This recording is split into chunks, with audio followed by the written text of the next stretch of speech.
Paz de nosso Senhor, paz de nosso Salvador Jesus Cristo.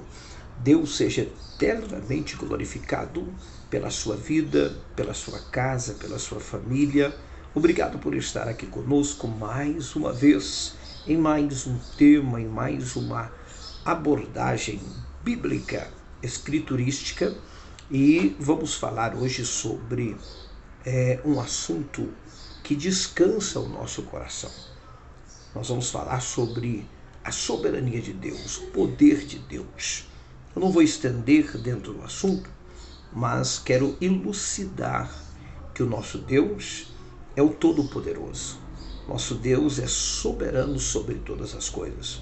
Nosso Deus, Ele é o Deus que tem tudo no seu controle, tem tudo no seu domínio. Esse é o nosso Deus, que não perde nada da sua vista, nada está escondido diante dele. É um Deus que tudo conhece, tudo vê, tudo sabe, é poderoso agir em qualquer circunstância. É o Deus controlador de todas as coisas. É o Deus que está sempre no controle, no governo de tudo. É por isso que Paulo fala que tudo contribui para o bem daqueles que amam o Senhor.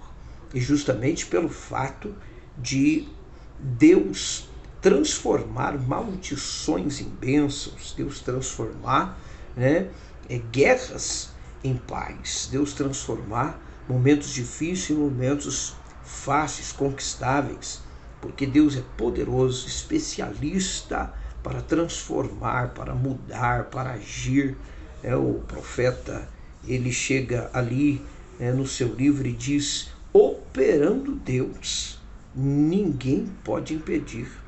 Então nós temos um Deus todo-poderoso, um Deus controlador que está no governo absolutamente de tudo. E isso descansa o nosso coração. Nós descansamos porque nós não servimos um Deus que vai pedir ajuda para outro Deus que, na verdade, não existe. Nós não temos um Deus que depende de sugestões, de opiniões para fazer, para agir. Nós não temos um Deus que administra mediante a ideias que alguém possa dar. Nós não temos um Deus que tem medo das guerras, da tempestade, que em certos momentos recua porque se sente ameaçado. Não, nós não temos um Deus absolutamente frágil em nada. Nosso Deus, ele é o Todo-Poderoso. E olhando para as páginas seletivas da Bíblia, nós vamos enxergar que esse Deus, ele, além de outros atributos que lhe acompanham, que lhe desenham, que lhe faz ser conhecido como esse Deus todo-poderoso, nós temos esta peculiaridade, essa exclusividade dessa natureza de Deus, desse atributo de Deus, de ser o Deus todo-poderoso. Em toda a história, Deus sempre desejou governar, administrar, guiar, levar o seu povo sempre em caminhos retos, em caminhos de vitória. Deus sempre esteve voltado a direcionar o povo.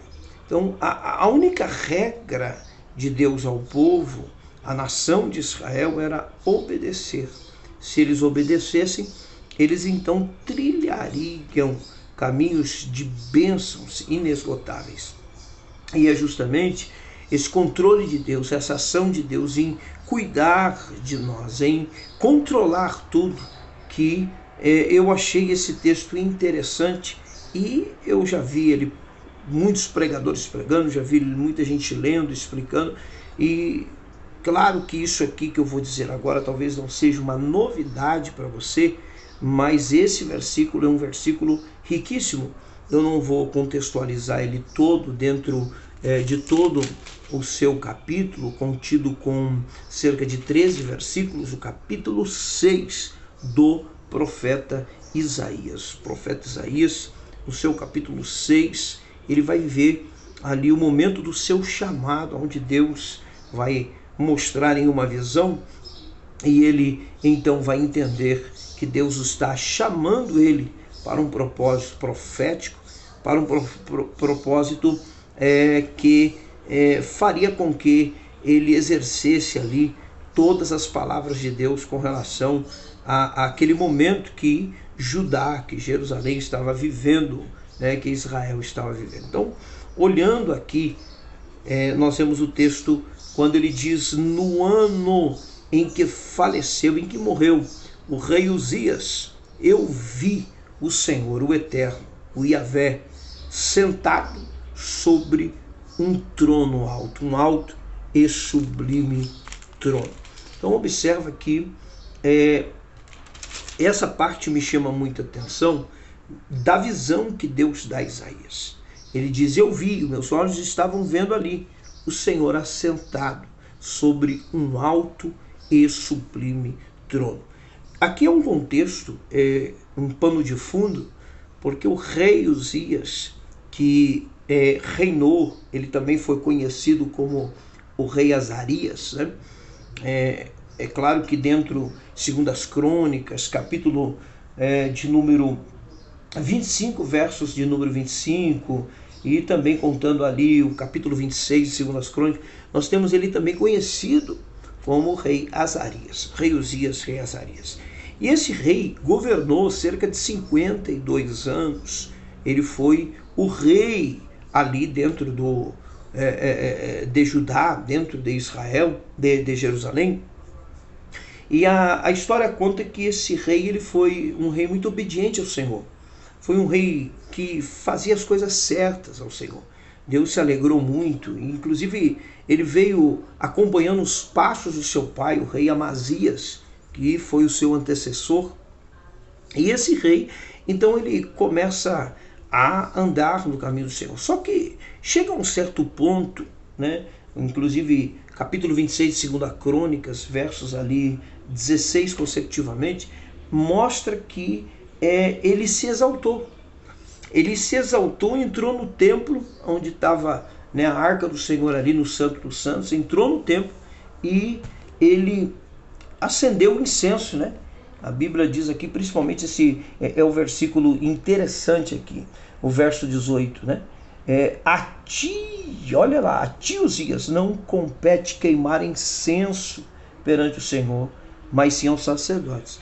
E ele fazendo isso, praticamente um ato ali parecido com um ato de Saul, né? Quando Saul vai oferecer sacrifício, não espera Samuel chegar e Deus reprova o reinado de Saul. Então aqui o rei Uzias, ele comete um erro gravíssimo, porque Deus não chamou ele para ser sacerdote, Deus chamou ele para ser rei.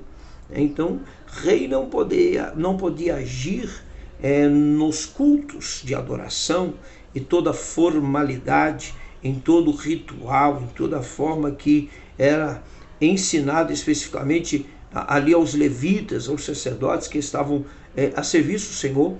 Ninguém poderia agir a não ser os que eram escolhidos para essa tarefa. E Uzias, ele foi lá e achando que só porque era rei, tinha todo o direito, não precisava pedir licença para ninguém, perguntar para ninguém.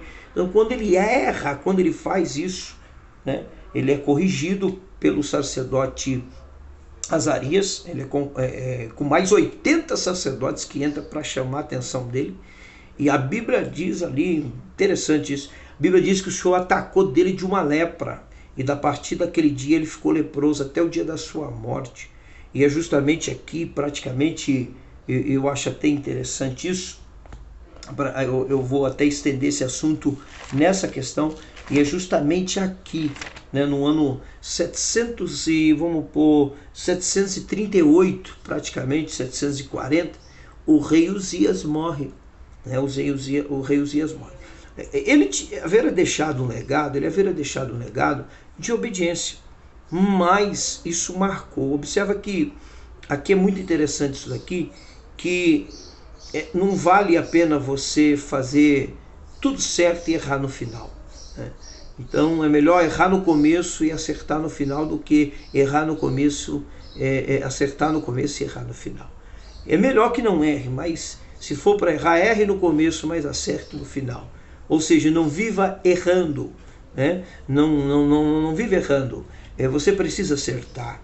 E aqui está um exemplo de que o rei Uzias, esse rei Azarias, ele erra no final, e ali o Senhor o atinge, justamente com uma lepra, e ele vai até o seu último dia, e ali ele morre leproso, né? Deus abate o seu orgulho, abate sua soberba. Ele vinha certo, mas ele chegou no final, deixou tudo desabar. Isso é um exemplo para nós, nessa questão de que, como estamos cuidando dessa jornada, dessa caminhada, qual é a nossa procedência, a nossa postura, o nosso posicionamento, qual é a nossa vigilância, qual é a nossa obediência com relação a tudo que nós estamos construindo. Porque tem muita gente perdendo, começam bem e terminam mal. Outras pessoas começam mal e terminam bem, mas muitas delas estão começando bem e terminando mal por falta de vigiar, de tomar sabedoria de Deus, agir na sabedoria de Deus, né? E o texto fala que ele morreu leproso. E aqui é interessante porque quando parece que o trono de alguém que vinha certo, guiando o povo debaixo de adoração, de cultos, né, de devoção, de sacrifício, abrindo as portas do templo para os sacerdotes, para os profetas, um rei que está ali em um legado de bênção, debaixo da obediência do Senhor, e de repente ele erra. E esse momento o compromete o reino, e Deus ali então tira ele debaixo de um juízo de lepra. É engraçado aqui que eu acho engraçado isso. Engraçado não no sentido de piada, mas engraçado que, puxa, como explicar isso? Deus aparece ao profeta para dizer que o trono não está vazio, como eles estão ali no momento enxergando. Porque a partir do momento que o rei é enterrado, o rei é levado à sepultura, que eles olham para o trono está vazio, né? É como se alguém dissesse aquela voz, puxa, por tudo que ele morreu, leproso, tá? Mas ele era um homem que abria as portas para adoração, tudo. Então o povo tinha essa lembrança.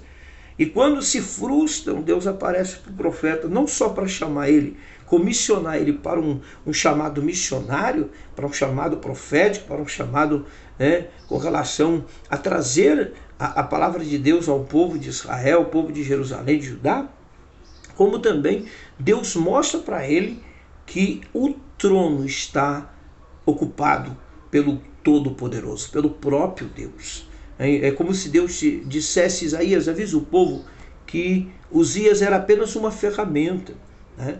Uzias não passava de uma ferramenta, não. Uzias era apenas um instrumento que eu usei para atrair o povo ao avivamento, para atrair o povo à adoração, aos cultos, às festas, né?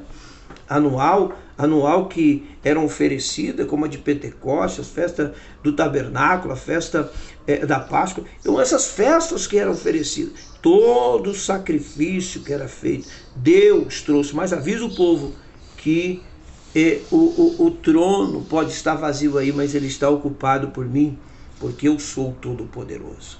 E eu jamais tirei as minhas mãos sobre Israel.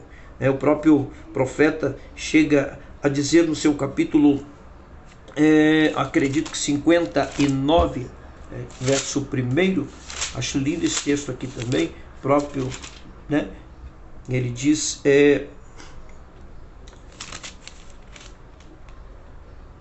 vamos ver aqui, verso de número 1. Não, o braço de Yahvé não está encolhido, né? Aqui eu estou numa versão diferente aqui, que é a versão que é a versão de King James, tá?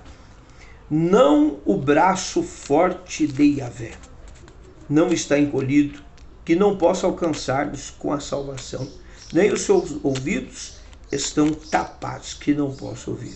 Em outras versões diz que a mão do Senhor não está encolhida, que a mão do Yahvé, né, ela não está encolhida. Então, as mãos de Deus está sobre Israel, indiferente de Uzias estar no trono ou não. Porque veio outros reis, principalmente quando a gente trata o assunto de Jeroboão, tanto o primeiro como o segundo, mas mais o segundo, a gente vê a rebeldia, né? A apostasia, totalmente aquela prevaricação de iniquidade que aqueles reis tiveram de fazer maldade contra o Senhor, e Deus Acabe, que foi um exemplo de rei ruim, mau, diante do povo de Israel, e outros reis que nós podemos olhar na dinastia de reis de Israel.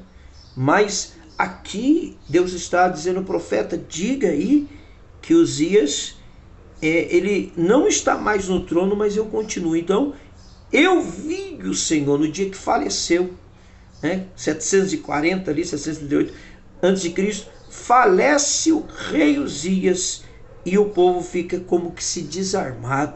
O povo fica como que sem rumo. Qual é agora a atitude? Foi o que aconteceu com Moisés, quando Moisés subiu e o povo fica ali perdido e acaba sendo ouvido pelas suas lastimas de incredulidade por Arão, e o bezerro de ouro foi levantado, como aconteceu quando Deus leva Moisés também, tira Moisés e Josué, obrigado a assumir ali o povo. Então o povo sempre teve essa falta de conexão com Deus, de que Deus é que está no trono. Que falte o que faltar, Deus está no controle, Deus está no governo. Aconteça o que acontecer, Deus está no trono. Então Deus está trazendo uma mensagem para o profeta, dizer, fica tranquilo, porque o trono aqui está vazio, mas ele está assentado pelo Todo-Poderoso.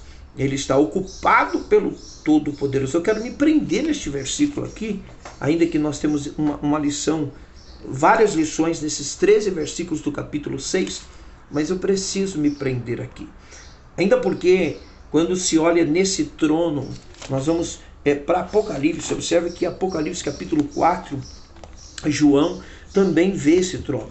Engraçado que está bem distante, mas você vê o paralelo, Você vê essa conexão de textos que ajuda nós a entendermos que esse trono está ocupado pelo Todo-Poderoso, pelo Iavé, pelo Senhor dos Senhores, o Rei dos Reis, o Criador de todas as coisas, o Elohim, o Elohá, o Jeová de Sitiqueno, o Jeová Sabaote, o Jeová Jiré, o Jeová Iré, o Jeová Roi, o Jeová Samá, o Jeová Eliom, o Jeová Mikadiskim, o Cândido Rubicundo. Ele é o Senhor que está no trono assentado. E o capítulo 4 fala sobre a visão da majestade de Deus, e é interessante aqui no texto do capítulo 4 do Apocalipse, principalmente aqui nesse versículo de número 2, imediatamente vi absolutamente tomado pelo Espírito, e diante de mim estava um trono no céu, e nele estava sentado alguém. Aquele, pois, que estava sentado tinha fisionomia semelhante às pedras lapiadas de diamante sardônio. Ao redor do trono reluziam arco-íris parecendo uma esmeralda. Então observe que aqui, principalmente na parte B do versículo 2 do capítulo 4 de Apocalipse, João vê essa visão, também o trono ocupado. O trono ocupado. Estevão também viu o trono ocupado e a mão direita do Filho de Deus. Então observe que essa ideia aqui no contexto geral das Escrituras, quando se prende nessa explicação exegética do trono ocupado por Deus, um trono que sempre esteve ocupado, isso relativo ao seu governo, ao controle que ele tem, ao Senhor, Eu costumo até falar de um jeito que as pessoas às vezes assimilam algumas coisas das Escrituras e realmente se torna uma grande heresia. Quando eles dizem, irmãos, o mundo jaz no maligno, e a gente sabe sim que todo o sistema dentro desse planeta Terra está sendo atribuído por Satanás. Satanás está, com certeza, tendo muita brecha, muito espaço para destruir, para fazer maldade, para acabar com pessoas, famílias, lares. amizades boas. O diabo está fazendo de tudo, usando pessoas contra pessoas com a sua maldade de cuidado, ainda porque o pecado original ainda nos acompanha. Mas a verdade é que esse é o sistema, né? A Bíblia diz que o Senhor está assentado, né, sobre o globo da terra, e a terra é o estrado dos seus pés. Então observe que Deus está no controle de tudo. Deus é que age sobre todas as coisas, né? É claro que nós temos algumas participações do homem com relação a dar brecha, né? A viver com seus olhos tapados, seus ouvidos, né, surdos e o coração empedrado, a ponto de não ouvir Deus, a ponto de viver uma vida de errônea. Mas quando a gente entende que Deus está no controle, mesmo que as tempestades venham, mesmo que os desertos apareçam, mesmo que as coisas estejam na contramão, quando nós entendemos que Deus está no controle, então Deus providencia por meio dessa fé aquilo que nós queremos viver, que é o controle de Deus dentro daquilo que às vezes nós parece que vamos se perder, né? Deus traz à tona e mostra que Ele está na direção, que Ele tem o caminho certo para nós. Então observa que ele vê o trono ocupado, né? É o que João viu lá, capítulo 4, verso 2, muito especial do Apocalipse, o trono ocupado. Que bênção, que bênção. E aqui eu quero já fechar esse nosso vídeo falando sobre o Deus Todo-Poderoso, o Deus que controla, o Deus que guarda, que guia. A gente tem exemplo no livro de Êxodo que Deus cuidou do povo. A Bíblia diz que eles caminhavam, né? A roupa não rasgava, o sapato não se consumia, né? A Bíblia diz que Deus providenciou maná, providenciou a carne, a água, enfim, Deus sempre mostra o seu cuidado, que Ele está no controle, que Ele está guardando. Então é interessante quando nós mastigamos esse versículo do capítulo 6 e observamos o cuidado de Deus em trazer, principalmente ao povo, né? Quando Ele traz ao profeta, Ele está garantindo que o profeta está vendo, o povo vai saber, porque Deus levanta o profeta para falar, e o profeta vai falar. E o profeta fala: olha, eu vi no ano da morte do rei Uzias, eu vi o Senhor assentado sobre um alto e sublime trono. Isso mostra, em outras palavras, em outros aspectos de aplicação, na revelação de Deus, que Deus estava dizendo: eu estou no controle, nada saiu do meu controle, está tudo em paz, descansa, né? Fique em paz, eu estou agindo, vou mover. E Deus está falando com você, talvez aí neste momento, que está achando que tudo está na contramão, está tudo, né? E Deus está dizendo: fica tranquilo, eu estou no trono, e isso prova que eu estou governando todas as coisas, agindo ao favor da sua história, né? Então, que mensagem que a gente aprende aqui, só nesse versículo, né? A mensagem do trono ocupado. O trono está ocupado. E a nossa alegria é que o trono é do Todo-Poderoso. O trono é do Rei dos Reis, do Senhor dos Senhores. O trono é dele, e é só ele que é digno, oh glória, de assentar neste trono. Porque ali, né, só pode ser ocupado quem é capaz de trazer a vida mesmo quando está morto, de curar a enfermidade mesmo que a ferida esteja aberta. O Deus que cria só pelo poder da sua palavra.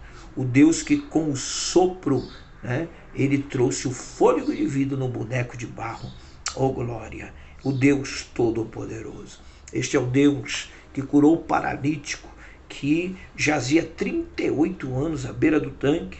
É o Deus que curou o coxo, o mendigo, que estava há 40 anos ali mendigando em frente ao templo da Porta Formosa ali, né? É o Deus que curou a mulher do fluxo, é o Deus que ressuscitou a filha de Jairo, É o Deus que ressuscitou o filho da viúva de Naim. É o Deus que transformou a água em vinho. É o Deus que fez grandes milagres. É o Deus que andou sobre o mar, fez o mar se calar, fez a tempestade se acalmar. É o Deus que, irmãos, multiplicou 5 pães e 2 peixes. É o Deus que faz todas as coisas e que nada é impossível para Deus. Ele está no controle. As coisas vão acontecer, você vai viver e vai testemunhar, porque Deus é fiel. Confia no Senhor. Ele é o Senhor Todo-Poderoso. Amém? Recebe essa palavra em nome de Jesus. O trono está ocupado. Recebe essa palavra.